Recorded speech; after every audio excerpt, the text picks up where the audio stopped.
بسم اللہ الرحمن الرحیم۔ السلام علیکم۔ ورک ویزے والوں کے لیے یہ ہے کہ ٹورسٹ ویزا، وزٹ ویزا تو ڈن بیس پہ لوگوں نے شروع کیا ہوا ہے، لیکن پیسے بہت زیادہ لے رہے ہیں۔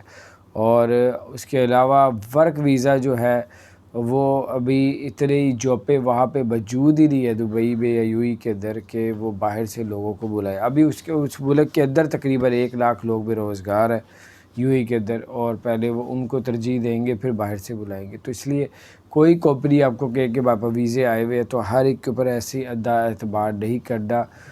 پہلے اس کی اچھی طرح جانچ پڑتال کر لے کہ یار یہ بندہ واقعی جو کہہ رہا ہے اس کے پاس ویزا ہے تو صحیح کہہ رہا ہے۔ تو اگر آپ کو انکوائری کے بعد اگر بندہ آپ کو ٹھیک لگے تو پھر آپ لوگ پاسپورٹ اب دے سکتے ہیں، نہیں تو آپ کا پاسپورٹ بھی پھنس جائے گا، پیسے بھی پھنس جائیں گے، پھر آپ مزید پریشانیوں میں پڑ سکتے ہیں۔ بس اس لیے آپ پہلے کنفرم کریں کہ اس کے جو کمپنیوں کو ویزے ملتے ہیں، لیکن پیچھے کرونا کے بعد جو ہے وہ ویزے آ ہی نہیں رہے، نکل ہی نہیں رہے، کیونکہ وہاں سے اتنے لوگوں نے تو واپس چھوڑ کے چلے گئے۔ انشاءاللہ دعا ہے کہ اللہ تعالیٰ اس وبا کو اپنی فضل سے ختم کر دے اور اللہ ہمیں معاف فرمائے اور اپنی پناہ میں رکھے۔ چینل کو سبسکرائب نہیں کیا ضرور سبسکرائب کر دیں۔ سب کو بتانے کا مقصد ہوتا ہے کہ آپ کا کوئی نقصان نہ ہو۔ السلام علیکم۔